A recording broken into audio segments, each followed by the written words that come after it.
മുതൽ ഇന്നയോളം നിന്നെ കാത്തുപരിപാലിച്ച മഹാദൈവത്തിന് ഈ പുലരിയിലും ചിലത് പറയാനുണ്ട്. നിന്നോട് ചിലത് ഊതറിയിക്കാനുണ്ട്. എന്താ അവിടത്തേക്ക് സംസാരിക്കാനുള്ളത്? കുഞ്ഞെ, നീ എന്നോട് പറ്റിയിരുന്നാൽ ഞാൻ നിന്നെ വിടുവിക്കും. മക്കളെ, നീ എന്റെ നാമത്തെ അറിഞ്ഞാൽ ഞാൻ നിന്നെ ഉയർത്തും. എന്റെ സ്നേഹച്ചിറകിന്റെ തൂവൽ കൊണ്ട് ഞാൻ നിന്നെ മറയ്ക്കും. എന്റെ കൃപയുടെ ചിറകിന്റെ മറവിൽ നിനക്ക് ഏതു പ്രതികൂലത്തിലും ശരണമുണ്ടാകും. ക്രൈസ്തവ സഹോദരങ്ങൾക്ക് ഏറെ പരിചിതമാണല്ലോ 91-ാം സങ്കീർത്തനം, അതിന്റെ 14 മുതലുള്ള വാക്യങ്ങൾ. അവൻ എന്നോട് പറ്റിയിരിക്കയാൽ ഞാൻ അവനെ വിടുവിക്കും. അവൻ എന്റെ നാമത്തെ അറിയാൽ ഞാൻ അവനെ ഉയർത്തും. തന്റെ തൂവൽ കൊണ്ട് അവൻ നിന്നെ മറയ്ക്കും. അവന്റെ ചിറകിൻ കീഴിൽ നീ ശരണം പ്രാപിക്കും. Praise the Lord, praise the Lord. അത്യുന്നതന്റെ മറവിൽ വസിക്കുന്ന ഒരു ദൈവവേദനെ ചൂണ്ടിക്കാണിച്ചുകൊണ്ട് ഈ മനോഹര സങ്കീർത്തനം ആരംഭിക്കുന്നത്. പ്രിയരെ, അത്യുന്നതന്റെ മറവിലെ സുരക്ഷിതത്വം ആവോളം ആസ്വദിച്ചറിഞ്ഞ മോശയ ഈ മനോഹര സങ്കീർത്തനത്തിന്റെ എഴുത്തുകാരൻ. നാം പരിശോധിക്കുമ്പോൾ തന്റെ ജീവിതത്തിന്റെ ആകത്തുക അത്യുന്നതന്റെ മറവിൽ മറഞ്ഞുള്ള ജീവിതമായിരുന്നു. എന്താ അങ്ങനെ പറയാൻ കാരണം? നോക്കൂ, ഒന്നാമതായി മാതാപിതാക്കൾ 3 മാസം അവനെ മറച്ചുവെച്ചു. മിസ്രൈമിലെ രാജശാസനം ലംഘിച്ച് ആരും അന്നയോളം തങ്ങളുടെ കുഞ്ഞുങ്ങളെ മറച്ചുവെച്ചിട്ടില്ല. ആഗ്രഹമില്ലാഞ്ഞിട്ടല്ലെന്നേ, അവർക്കതിന് കഴിയുമായിരുന്നില്ല. കാരണം രാജകൽപ്പന കല്ലെ പിളർക്കുന്നതായിരുന്നു. എന്നിട്ടും ഈ ദമ്പതികൾ മോശക്കുഞ്ഞിനെ 3 മാസം മറച്ചുവെച്ചെങ്കിൽ മക്കളെ, അതിന്റെ പിന്നിൽ ദൈവത്തിന്റെ കരമുണ്ടായിരുന്നു. സർവശക്തൻ തന്റെ ചിറകിന്റെ കീഴിൽ മറയ്ക്കുകയായിരുന്നു, ഒളിപ്പിക്കുകയായിരുന്നു. ഹല്ലേലൂയ. കുഞ്ഞെ, തകർന്നു പോകാനുള്ള എല്ലാ സാധ്യതയും ഉണ്ടായിരുന്നിട്ടും മക്കളെ, നീ ഇന്നും ജീവനോടിരിക്കുന്നത് അത്യുന്നതൻ നിന്നെ മറച്ചതുകൊണ്ടാ. അത് മറന്നു പോകരുത് കേട്ടോ. കർത്താവിന് സ്തോത്രം. രണ്ടാമതായി ദൈവനെ മറച്ചത് നൈൽ നദിയിലെ മുതലകളിൽ നിന്നാണ്. ബലഹീനമായ ഞാങ്ങണ കൊണ്ട് തീർത്ത പെട്ടകത്തിൽ കേവലം 3 മാസം മാത്രം പ്രായമുള്ള പിഞ്ചുകുഞ്ഞ് കൈകാലിട്ടടിച്ച് കരഞ്ഞിട്ടും മാംസഭുക്കുകളായ മുതലകൾ കണ്ടില്ല, കേട്ടില്ല, തൊട്ടില്ല. വളരെ ഇരുമ്പ് പെട്ടിയൊന്നുമല്ല, കരിവീട്ടി കൊണ്ടുണ്ടാക്കിയതല്ല, പൊള്ളയായ ഞാങ്ങണ കൊണ്ട് നെയ്തെടുത്ത ചെറിയ പെട്ടിക്കുള്ളിൽ അവൻ മറയ്ക്കപ്പെട്ടു. മുതലകൾക്ക് ഞാങ്ങണ ഭയമായതുകൊണ്ടല്ല, മനുഷ്യഗന്ധം ഈ ഹിംസ്രജന്തുക്കൾക്ക് കിട്ടാഞ്ഞതുകൊണ്ടല്ല, സർവശക്തന്റെ സ്നേഹച്ചിറകടിയിൽ ദൈവം അവനെ മറച്ചതുകൊണ്ടാണ്. കുഞ്ഞെ, ചുറ്റുപാടുമൊന്ന് നോക്ക്. പിശാചിന്റെ പിടിയിലകപ്പെട്ട എത്രയോ യൗവനക്കാർ, വിദ്യാഭ്യാസ ബഹുത്വമുള്ളവർ ലഹരിയുടെ വലയിൽ വീണ് കിടക്കുന്നു, മ്ലേച്ഛതയിൽ മതിച്ചു പുളയ്ക്കുന്നു. കുഞ്ഞെ, നിന്റെ തലമുറയെ നാശം കടിച്ചു കുടയാത്തത് സാഹചര്യം ഒത്തുവരാഞ്ഞതുകൊണ്ടല്ല, ദൈവം തന്റെ സ്നേഹച്ചിറകിന്റെ ഉള്ളിൽ അവരെ മറച്ചതുകൊണ്ട്. ദൈവത്തിന് നന്ദി പറയണം കേട്ടോ. ശ്രദ്ധിക്കൂ, മൂന്നാമതായി ദൈവം തന്റെ കരുണയുടെ തൂവൽ കൊണ്ട് മോശയെ മറച്ചത് യൗവനത്തിലാണ്. ഫറവോയുടെ കിങ്കരന്മാരുടെ കണ്ണിൽപ്പെടാതെ 40 വർഷം മിദ്യാനിൽ മറച്ചു. അവരുടെ കയ്യിൽ കിട്ടിയാൽ ശിരച്ഛേദമാണ് ശിക്ഷ. കർത്താവിന് പ്രയോജനപ്പെടേണ്ടവൻ ആയുസ്സിന്റെ മധ്യത്തിൽ തകർന്നു പോകരുതെന്ന് നിർബന്ധമുള്ളതുകൊണ്ട് കർത്താവ് അവനെ 40 വർഷം മിദ്യാനിൽ മറച്ചു സൂക്ഷിച്ചു. അതേ മക്കളെ, നാളത്തെ നാളുകളിൽ നീ കർത്താവിന് വേണ്ടി പ്രയോജനപ്പെടേണ്ടവനാ. നിന്റെ തലമുറ ദൈവകരങ്ങളിൽ ഉപയുക്തനാക്കേണ്ടവനാ. അതുകൊണ്ട് തമ്പുരാൻ നിന്നെ മറയ്ക്കുകയാണ്, നിന്റെ കുഞ്ഞിനെ മറച്ചു സൂക്ഷിക്കുകയാണ്. Price the Lord. നന്ദിയോടെ ദൈവത്തിന് സ്തോത്രം. അത്യുന്നതന്റെ ചിറകിന്റെ മറവിൽ മോശയെ 4ാമതായി മറച്ചത് സീനായി മലയിലാണ്. 40 ദിവസമാണ്. സൃഷ്ടാവായ ദൈവത്തിന്റെ തേജസ്സിന്റെ പ്രഭയിൽ ദഹിച്ചു പോകാതെ യഹോവ തന്റെ സന്നിധിയിൽ അവനെ മറച്ചു. 7 കാര്യങ്ങളുണ്ട്, വിശദീകരിക്കാൻ സമയം അനുവദിക്കാത്തത് കൊണ്ട് ഒന്ന് സൂചിപ്പിക്കാം. 5ാമത്തായി ദൈവം മോശയെ മറച്ചത് മേഘസ്തംഭത്തിന്റെ കീഴിൽ 40 വർഷം മറച്ചു. സ്തോത്രം. 6ാമതായി പിളർക്കപ്പെട്ട പാറയിൽ ദൈവം അവനെ മറച്ചു. 7, മരണശേഷം അവന്റെ കല്ലറ ഇന്നും മറഞ്ഞിരിക്കുകയാണ്. അതേ പ്രിയരെ, മോശയുടെ ജീവിതം അത്യുന്നതന്റെ മറവിലായിരുന്നു. കേട്ടുകുഞ്ഞെ, ഈ പ്രഭാതത്തിൽ ദൈവശബ്ദം കേൾക്കാൻ നിനക്കിടയായത് ദുഷ്ടൻ തകർത്ത് കളയാതെ മഹാദൈവം നിന്നെ മറച്ചതുകൊണ്ടാ. മാരകരോഗം വട്ടം പിടിച്ചിട്ടും മരണം കണ്ണുപൊത്താതെ ദൈവം നിന്നെ സൂക്ഷിച്ചു. ഹല്ലേലൂയ. മരണം നിന്റെ കണ്ണുപൊത്താതെ ദൈവം മറച്ചതാ മക്കളെ. ദാവീദ് പറയുന്നു, യുദ്ധത്തിൽ വാളിന്റെ വെട്ടിൽ നിന്ന് നീ എന്നെ മറച്ചതാ. യെശയ്യാവിന്റെ പുസ്തകം നോക്കൂ, 49:2. തന്റെ കുഞ്ഞുങ്ങളെ മിനുക്കി അമ്പാക്കി പൂണിയിൽ മറച്ചു വയ്ക്കുന്നവൻ, അനർത്ഥ ദിവസത്തിൽ തിരുനിവാസത്തിന്റെ മറവിൽ മറയ്ക്കുന്ന ദൈവം. കുഞ്ഞെ, നാശം നിന്നെ ഒഴുക്കിക്കൊണ്ടു പോകാതെ കർത്താവ് നിന്നെ മറച്ചു. നിന്റെ കുഞ്ഞുങ്ങളെ മറച്ചു, നിന്റെ പ്രിയപ്പെട്ടവരെ മറച്ചു. പ്രപഞ്ച സൃഷ്ടാവിന്റെ സ്നേഹച്ചിറകിന്റെ സുരക്ഷിതത്വം ആവോളം രുചിച്ചറിഞ്ഞ മോശ അതിന്റെ മനോഹാരിത വർണ്ണിക്കുകയാ ഈ 91-ാം സങ്കീർത്തനത്തിൽ. ഇനി പറയുന്നത് അധികം ശ്രദ്ധിക്കണം. ഭക്തനായ മോശ പാടി തുടങ്ങിയ പാട്ടാണല്ലോ ഈ 91 സങ്കീർത്തനം. പക്ഷേ ഈ സങ്കീർത്തനം പാടി അവസാനിപ്പിക്കുന്നത് മോശയല്ല, മഹാദൈവമാണ്. പ്രിയരെ, 16 വാക്യങ്ങളുള്ള സങ്കീർത്തനത്തിന്റെ ആദ്യത്തെ 13 വാക്യങ്ങൾ ദൈവവേദനായ മോശ പാടിയതാണ്. എന്നാൽ ഒടുവിലത്തെ 3 വാക്യങ്ങൾ പാടാൻ കഴിവുള്ള ഒരുത്തനെ ഉലകത്തിലുള്ളൂ, അത് സർവശക്തനായ ദൈവമാണ്. 14 മുതലുള്ള വാക്യങ്ങൾ, അവൻ എന്നോട് പറ്റിയിരിക്കയാൽ ഞാൻ അവനെ വിടുവിക്കും. മകളെ, ഇങ്ങനെ പറയാൻ പ്രാപ്തിയുള്ള ഒരുത്തനെ ഉള്ളൂ, അത് സൃഷ്ടാവായ മഹാദൈവം. Price the Lord. ഇന്ന് പുലരിയിൽ ഉന്നതന്മാർക്കു മീതെ അത്യുന്നതനായ കർത്താവ് ഭാരപ്പെടുന്ന തന്റെ കുഞ്ഞുങ്ങളെ ചേർത്ത് പിടിച്ചുറപ്പ് നൽകുകയാണ്. ഞാൻ നിന്നെ വിടുവിക്കും, പ്രതികൂലത്തിൽ നിന്ന് ഞാൻ നിന്നെ വിടുവിക്കും, പ്രതിസന്ധിയിൽ നിന്ന് വിടുവിക്കും, മാരക രോഗത്തിൽ നിന്ന് മക്കളെ ഞാൻ നിന്നെ വിടുവിക്കും. പൈശാചിക ബന്ധനത്തിൽപ്പെട്ട് പിടയുകയാണോ? ഞാൻ നിന്നെ വിടുവിക്കും. സാമ്പത്തിക ഞെരുക്കത്തിൽ നട്ടം തിരിയുകയാണോ? ഞാൻ നിന്നെ വിടുവിക്കും. കൊടിയ ശാപത്തിൽ, തലമുറകളായുള്ള ശാപത്തിൽ വീണ് കിടക്കുകയാണോ? ഞാൻ നിന്നെ വിടുവിക്കും. കുടുംബ ബന്ധങ്ങളിൽ അസ്വാരസ്യം പത്തി വിരിച്ചിരിക്കുകയാണോ? ഞാൻ നിന്നെ വിടുവിക്കും. ജോലിസ്ഥലത്തെ പ്രശ്നങ്ങൾ നീറുകയാണോ? മക്കളെ, ഞാൻ നിന്നെ വിടുവിക്കും. ദൈവത്തിന് സ്തോത്രം. പരിശുദ്ധാത്മാവ് നൽകി ആലോചന ഏറ്റെടുക്കുന്ന ദൈവകുഞ്ഞുങ്ങളുടെ ജീവിതത്തിൽ കർത്താവിന്റെ വിടുതൽ വെളിപ്പെടുന്നതുകൊണ്ട് ഞാൻ എന്റെ ദൈവത്തെ സ്തുതിക്കുന്നു. Price the Lord. അവൻ എന്നോട് പറ്റിയിരിക്കയാൽ ഞാൻ അവനെ വിടുവിക്കും. ഇത് മോശയുടെ വാക്കല്ല, വിടുവിക്കുന്ന ദൈവത്തിന്റെ വാക്കാണ്. അവൻ എന്റെ നാമത്തെ അറിയാൽ ഞാൻ അവനെ ഉയർത്തും. ഒരു കോഷ്ടി കൊണ്ട് ലോകം കീഴടക്കി സാമ്രാട്ടുകളെ നമുക്കറിയാം. പക്ഷേ അവരുടെ നാമത്തിന് മനുഷ്യനെ ഉയർത്താൻ കഴിയില്ല. എന്നാൽ യേശുവിന്റെ നാമം നിന്നെ ഉയർത്തും. അവൻ ഒതുക്കാൻ ശ്രമിക്കുന്ന ശത്രുവിന്റെ മീതെ ദൈവം നിന്നെ ഉയർത്തും. നാശം കാണാൻ കാത്തിരിക്കുന്നവരുടെ മുൻപിൽ എന്റെ ദൈവം നിന്നെ ഉയർത്തും. നിന്റെ കുഞ്ഞുങ്ങൾ തെണ്ടി നടക്കുമെന്ന് പറഞ്ഞവരുടെ മുൻപിൽ നിന്റെ തലമുറയെ യേശുവിന്റെ നാമം ഉയർത്തും. യേശുവിന്റെ നാമത്തിൽ. ഇനി നിന്റെ ബിസിനസ് ക്ലച്ചു പിടിക്കത്തില്ലെന്ന് പറഞ്ഞ അധരം മലർത്തി തലകുലുക്കുന്നവർ നോക്കി നിൽക്കെ ദൈവം നിന്റെ ബിസിനസ്സിനെ ഉയർത്തും. അവൻ എന്റെ നാമത്തെ അറിയാൽ ഞാൻ അവനെ ഉയർത്തും. ദൈവത്തിന് സ്തോത്രം. അവൻ എന്നെ വിളിച്ചപേക്ഷിക്കും, ഞാനവന് ഉത്തരമരുളും. അപേക്ഷിച്ചാൽ ഉപേക്ഷിക്കാതെ ദൈവത്തിനല്ലാതെ മറ്റാർക്കും ഈ വാക്ക് പറയാൻ കഴിയത്തില്ല. അവൻ എന്നെ വിളിച്ചപേക്ഷിക്കും, ഞാനവന് ഉത്തരമരുളും. ഇത് പിന്നെ ആർക്ക് പറയാൻ കഴിയും? വിളിച്ചപേക്ഷിച്ചാൽ ഞാൻ അവന് ഉത്തരമരുളും. മക്കളെ, നിന്റെ പ്രാർത്ഥന വെറുതെയാവില്ല. ദൈവം പറയുന്നു, ഞാൻ നിനക്ക് ഉത്തരമരുളും. നിന്റെ കണ്ണുനീർ തുരുത്തിയിൽ ശേഖരിച്ച ദൈവമാണ് പറയുന്നത്, ഞാൻ നിനക്ക് ഉത്തരമരുളും. നാടുകൾ ഒത്തിരി കടന്നുപോയി, ഇനി പ്രതീക്ഷയ്ക്ക് വകയേയില്ലെന്ന് നീ കരുതുന്നുണ്ടോ? തക്ക സമയത്ത് നിന്റെ പ്രാർത്ഥനയ്ക്ക് ദൈവം ഉത്തരം നൽകി മക്കളെ നിന്നെ മാനിക്കും. കഷ്ടകാലത്ത് ഞാൻ അവനോട് കൂടെ ഇരിക്കും. ഞാൻ അവനെ വിടുവിച്ചു മഹത്വപ്പെടുത്തും. ദീർഘായുസുകൊണ്ട് ഞാൻ അവന് തൃപ്തി വരുത്തും. എന്റെ രക്ഷയെ ഞാൻ അവന് കാണിച്ചു കൊടുക്കും. ഓ, ഭക്തൻ പാടി തുടങ്ങിയ പാട്ട് ദൈവം പാടി അവസാനിപ്പിക്കുകയാണ്. എന്റെ രക്ഷയെ ഞാൻ അവന് കാണിച്ചു കൊടുക്കും. രക്ഷയില്ലെന്ന് ആരൊക്കെ പറഞ്ഞാലും, രക്ഷപ്പെടത്തില്ലെന്ന് വൈദ്യശാസ്ത്രം പറഞ്ഞാലും, അറിയിക്കേണ്ടവരൊക്കെ അറിയിക്കാൻ ലോകവൈദ്യൻ പറഞ്ഞാലും, സ്വർഗത്തിലെ ദൈവം പറയുന്നു, ഞാൻ എന്റെ രക്ഷയെ അവന് കാണിച്ചു കൊടുക്കും. എങ്ങനെയാ? ദീർഘായുസ് കൊണ്ട് ഞാൻ അവന് തൃപ്തി വരുത്തും. Price the Lord. ഹല്ലേലൂയ. ഇത് പറയാൻ ആർക്കാണ് അവകാശമുള്ളത്? ആർക്കാണ് അധികാരമുള്ളത്? അതെ, ഭക്തൻ പാടി തുടങ്ങിയ പാട്ട് പാടി അവസാനിപ്പിക്കുന്നത് അവൻ സർവശക്തനായ ദൈവമാണ്. ഹല്ലേലൂയ. 91 സങ്കീർത്തനത്തിന്റെ മാത്രം പ്രത്യേകതയാണിത്. പാട്ടെഴുതിയവനെ കൊണ്ട് പൂർത്തീകരിപ്പിക്കാതെ ദൈവം ഈ സങ്കീർത്തനം പൂർത്തീകരിക്കുന്നു. കേട്ടോ, മോശ പാടി തുടങ്ങുമ്പോൾ ദൈവം ഇടയ്ക്ക് കയറിയതല്ല. ദൈവത്തോട് മോശ പറയുന്ന ചില കാര്യങ്ങളുണ്ട് ഈ സങ്കീർത്തനത്തിൽ. തന്റെ വിശ്വാസത്തിന്റെ പ്രഖ്യാപനം, അതിനുള്ള മറുപടിയായിട്ടാണ് ദൈവം ഈ വാക്കുകൾ പറയുന്നത്. നോക്കൂ, 3-ാം വാക്യത്തിൽ മോശ ദൈവത്തെ നോക്കി പാടി, അവൻ എന്നെ വേട്ടക്കാരന്റെ കണിയിൽ നിന്നും വിടുവിക്കുന്ന ദൈവമാണ്. ഭക്തൻ തന്റെ വിശ്വാസം പ്രഖ്യാപിക്കുകയാണ്. അതിന് ദൈവം കൊടുത്ത മറുപടിയാ 14-ാം വാക്യത്തിൽ. അതെ, ഞാൻ വിടുവിക്കുന്നവനാണ്. അവൻ എന്നോട് പറ്റിയിരിക്കയാൽ ഞാൻ അവനെ വിടുവിക്കും. 8-ാം വാക്യത്തിൽ സങ്കീർത്തനക്കാരൻ പാടി വിശ്വാസത്തിന്റെ വാക്ക് താൻ പറഞ്ഞു. എന്താണത്? ശത്രുക്കൾക്ക് വരുന്ന പ്രതിഫലം ഞാൻ കാണും. മറുപടിയായി ദൈവം പറയുന്നു, അതെ ദൈവവേദലേ, നീ കാണും. എന്റെ രക്ഷയെ ഞാൻ അവന് കാണിച്ചു കൊടുക്കും. മനസ്സിലായോ കുഞ്ഞുങ്ങളെ? ദൈവവേദനയുടെ നാവിൽ നിന്നും വിശ്വാസത്തിന്റെ വാക്ക് പുറത്തു വന്നാൽ അതിന് ആമേൻ പറയുന്നവനാണ് നാം സേവിക്കുന്ന കർത്താവ്. വിശ്വാസത്തോടെ പറഞ്ഞാട്ട മക്കളെ, ഈ രോഗം മരണത്തിനല്ല, ദൈവനാമം മഹത്വമെടുക്കാനാണ്. ഈ കഷ്ടത എന്നെ തകർക്കാനല്ല, ദൈവം ആഗ്രഹിക്കുന്ന നിലയിൽ എന്നെ പണിതെടുക്കാനാണ്. മക്കളെ, നിന്റെ അധരങ്ങളിൽ നിന്നും വിശ്വാസത്തിന്റെ വാക്ക് പുറപ്പെട്ടാൽ കർത്താവ് നിന്റെ വാക്കിന് ആമേൻ പറയും.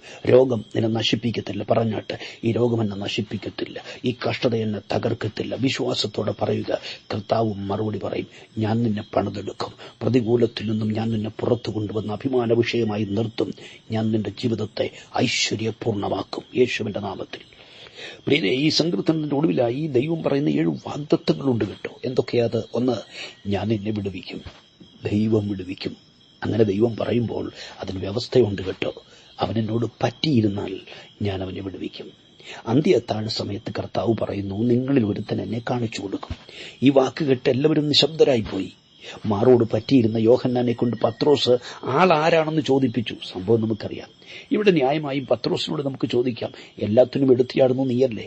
നിനക്കെന്താ ചോദിച്ചാൽ? 12 പേരെ തിരഞ്ഞെടുത്തപ്പോൾ ഞങ്ങൾക്ക് എന്തോ കിട്ടുമെന്ന് ചോദിച്ചോ നീയല്ലേ? മറ്റവരുടെ മനസ്സിൽ ഈ ചോദ്യം ഉണ്ടായിരുന്നെങ്കിലും ചോദിച്ചോ നീയല്ലേ? മറുരൂപമലയിൽ മോശയും ഏലിയാവും പ്രത്യക്ഷമായപ്പോൾ അവർക്ക് കുടിൽ പണിയാൻ തീരുമാനിച്ചത് കമ്മിറ്റിയൊന്നും കൂടിയല്ലല്ലോ, നീ ഒറ്റയ്ക്കല്ലേ പ്ലാൻ ചെയ്തത്? കർത്താവ് കടലിൽ നടന്നപ്പോൾ ഞാനും നടന്നു വരാമെന്ന് പറഞ്ഞു, നീയല്ലേ? മറ്റു ശിഷ്യന്മാരെല്ലാവരും യേശു ആരാണെന്നുള്ള ചോദ്യത്തിന് നാട്ടുകാരുടെ അഭിപ്രായം പറഞ്ഞപ്പോൾ നീയല്ലേ യേശു ജീവനുള്ള ദൈവത്തിന്റെ പുത്രനായി ക്രിസ്തുവാണെന്ന് പറഞ്ഞത്? പിന്നെന്തേ ഇതുമാത്രം ചോദിക്കാൻ കഴിയുന്നില്ല? അതിന് 2 കാരണങ്ങളുണ്ട് കേട്ടോ. ഒന്ന്, ആരാ കാണിച്ചു കൊടുക്കുന്നത് ചോദിച്ചാൽ നീയാ പത്രോസ് എന്ന് കർത്താവ് പറഞ്ഞാൽ ആകെ കുഴയും. അതുകൊണ്ട് ചോദിച്ചില്ല. രണ്ടാമത്തെ കാര്യം, ക്രിസ്തുവിന്റെ മാറോട് പറ്റിയിരുന്നവന് തിരുഹൃദയത്തിലെ രഹസ്യങ്ങൾ അറിയാൻ കഴിയുമെന്നുള്ള ബോധ്യം തനിക്കുണ്ടായിരുന്നു. അതേ മക്കളെ, കർത്താവിനോട് പറ്റിയിരിക്കുന്നെങ്കിൽ തിരുഹൃദയത്തിലെ രഹസ്യം വെളിപ്പെടുത്തി ദൈവം നിന്നെ മാനിക്കും. അതാണ് പറ്റിയിരുന്നാലുള്ള 1ാമത്തെ അനുഗ്രഹം. മാറോട് പറ്റിയിരുന്ന യോഹന്നാനുണ്ടായ 2ാമത്തെ അനുഗ്രഹം അറിയണമെങ്കിൽ ക്രൂശിന്റെ ചുവട്ടിലേക്ക് നോക്കണം. മരണസമയത്ത് ക്രിസ്തുയേശു തന്റെ അമ്മയെ ഏൽപ്പിച്ചത് മറ്റാരെയുമല്ല, മാറോട് പറ്റിയിരുന്ന യോഹന്നാന്റെ കരങ്ങളില്ല. കുഞ്ഞേ, കർത്താവിനോട് പറ്റിയിരുന്നാൽ അവൻ നിന്നെ ചിലത് ഏൽപ്പിക്കും, ചില കടമകൾ ഏൽപ്പിക്കും, ചില ഉത്തരവാദിത്വങ്ങൾ ഏൽപ്പിക്കും, ചില താലന്തുകൾ നിന്നെ ഫലമേൽപ്പിക്കും, ശുശ്രൂഷ ഏൽപ്പിക്കും, മഹാദൗത്യം, മഹാദൗത്യം നിന്നെ ഏൽപ്പിക്കും. ഈ വചനത്തിന്റെ കേൾവി എന്റെ ബഹുമാന്യ ശ്രോതാക്കളെ ഒരു പടി കൂടെ ക്രിസ്തുവിനോട് അടുപ്പിക്കട്ടെ എന്ന് ഞാൻ പ്രാർത്ഥിക്കുന്നു. ദൈവത്തിന്റെ മാറോട് പറ്റിയിരുന്ന യോഹന്നാന് കർത്താവ് നൽകിയ 3ാമത്തെ അനുഗ്രഹം, അത് വെളിപ്പെട്ടത് പത്മോസിന്റെ ഏകാന്തതയില്ല. തേജസ്കരിക്കപ്പെട്ട ക്രിസ്തു ദർശനം. പലരും പോത്ത് കയറി വരുന്ന കാണുമ്പോൾ, ശവപ്പെട്ടി കയറി വരുന്ന കാണുമ്പോൾ, ഏതാണ്ട് കയറി വരുന്നത് കാണുമ്പോൾ, മാറോട് പറ്റിയിരുന്നവൻ തേജസ്കരിക്കപ്പെട്ട ക്രിസ്തുവിന്റെ ദർശനം പ്രാപിച്ചു. കർത്താവിനോട് പറ്റിയിരിക്കുന്ന ജീവിതമേ ദൈവപുത്രനെ അവന്റെ സൗന്ദര്യത്തോടെ കാണുന്ന കാലം വരുന്നു.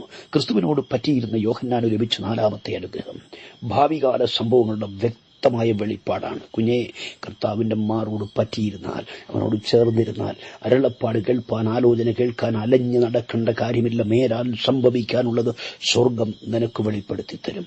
Price the Lord. ദൈവത്തിനോട് പറ്റിയിരുന്നാലുള്ള 5ാമത്തെ അനുഗ്രഹം ദീർഘായുസ്സാണ്. ദീർഘായുസ് കൊണ്ട് ഞാൻ നിനക്ക് തൃപ്തി വരുത്തും. അതെ, നമുക്കറിയാം, 11 അപ്പോസ്തലന്മാരും രക്തസാക്ഷികളായി തീർന്നിട്ടും, തിളപ്പിച്ച എണ്ണയിലെടുത്തിട്ടിട്ടും, മരണത്തിന്റെ ദ്വീപിലെടുത്തെറിഞ്ഞിട്ടും പറ്റിയിരുന്നവൻ, ക്രിസ്തുവിന്റെ മാറോട് പറ്റിയിരുന്നവൻ അകാല ചരമം പ്രാപിച്ചില്ല. ദീർഘായുസ് കൊണ്ട് ദൈവം അവന് തൃപ്തി വരുത്തി. അതേ മക്കളെ, പറ്റിയിരുന്നാലുള്ള 6ാമത്തെ അനുഗ്രഹം, അവൻ എന്റെ നാമത്തെ അറിയാൽ ഞാൻ അവനെ ഉയർത്തും. തിരുനാമത്തെ അറിഞ്ഞവനെ തിരുനാമം തന്നെ ഉയർത്തും. അവന്റെ നാമം എല്ലാ നാമത്തിനും മേലായ നാമമല്ലേ? ഫിലിപ്പിയർ 2:10. സ്വർലോകരുടെയും ഭൂലോകരുടെയും അധോലോകരുടെയും മുഴങ്കാൽ മടങ്ങുന്ന നാമമല്ലേ? കുഞ്ഞേ, നിന്റെ കൂടാരത്തിനുള്ളിൽ യേശു ക്രിസ്തുവിന്റെ നാമം മുഴങ്ങുന്നെങ്കിൽ ഒരു അധോലോക ശക്തിയും നിന്നെയോ നിന്റെ കുഞ്ഞുങ്ങളെയോ തൊടത്തില്ല. ഒരു ബാധയും നിന്റെ കൂടാരത്തിനടുക്കത്തില്ല. ആമേൻ. യേശു ക്രിസ്തുവിന്റെ നാമം രക്ഷിക്കുന്ന നാമമാണ്. മറ്റൊരുത്തരിലും രക്ഷയില്ല. നാം രക്ഷിക്കപ്പെടുവാൻ ആകാശത്തിന്റെ കീഴിൽ മനുഷ്യരുടെ നൽകപ്പെട്ട ഏക നാമം കർത്താവായ യേശു ക്രിസ്തുവിന്റെ നാമം. അതെ, യേശുവിന്റെ നാമം രക്ഷിക്കുന്ന നാമമാണ്. തിരുവചനം പറയുന്നു, എന്റെ രക്ഷയെ ഞാൻ അവന് കാണിച്ചു കൊടുക്കും. പത്രോസ് പറയുന്നു, യേശുവിന്റെ നാമം സൗഖ്യദായക നാമമാണ്. അപ്പോസ്തല പ്രവൃത്തികൾ 3:6. പൊന്നും വെള്ളിയും ഞങ്ങൾക്കില്ല, ഞങ്ങൾക്കുള്ളത് നിനക്ക് തരുന്നു. നസ്രയനായ യേശുവിന്റെ നാമത്തിൽ നടക്ക. അതെ, യേശുവിന്റെ നാമത്തിൽ ഇന്നും രോഗികൾ സൗഖ്യമാകുന്നു. അവന്റെ നാമത്തിൽ ഭൂതങ്ങൾ ഇന്നും കീഴടങ്ങുന്നു. അസാധ്യങ്ങൾ ഇന്നും സാധ്യമാകുന്നു. യേശുവിന്റെ നാമത്തിൽ ശാപത്തിന്റെ കെട്ടുകൾ പൊട്ടി മാറുന്നു. നുകത്തിന്റെ അമിക്കയറുകൾ അഴിഞ്ഞു പോകുന്നു. പാപത്തിന്റെ പിടിയിൽ നിന്നും ജനകോടികൾ ഇന്നും വിടുവിക്കപ്പെടുന്നു. പ്രിയരെ, അന്ന് ദൈവദാസന്മാരായ പത്രോസും യോഹന്നാനും രോഗിയോട് പറഞ്ഞു, ഞങ്ങളെ നോക്ക്.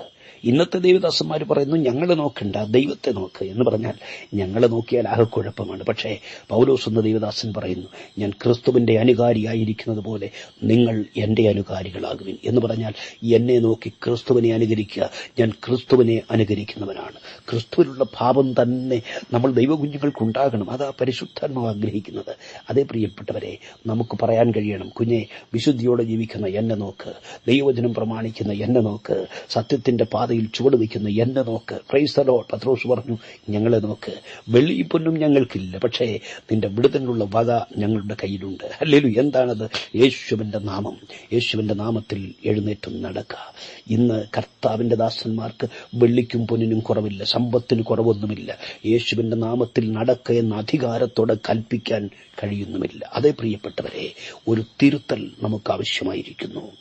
ആമേൻ. ശ്രദ്ധിക്കൂ, പള്ളിപ്പടിക്കലിരുന്ന് ഭിക്ഷയാചിച്ചവനെ യേശുവിന്റെ നാമം വിടുവിച്ചവനെ ആരാധിച്ചുകൊണ്ട് നടന്നും തുള്ളിയും അവൻ ദൈവത്തെ മഹത്വപ്പെടുത്തിക്കൊണ്ട് പള്ളിക്കകത്ത് കയറി. കുഞ്ഞെ, യേശുവിന്റെ നാമം വിടുവിക്കുന്ന നാമമാണ്, സൗഖ്യമാക്കുന്ന നാമമാണ്, രക്ഷിക്കുന്ന നാമമാണ്, ഉദ്ധരിക്കുന്ന നാമമാണ്, നിന്നെ ആശ്വസിപ്പിക്കുന്ന നാമമാണ്.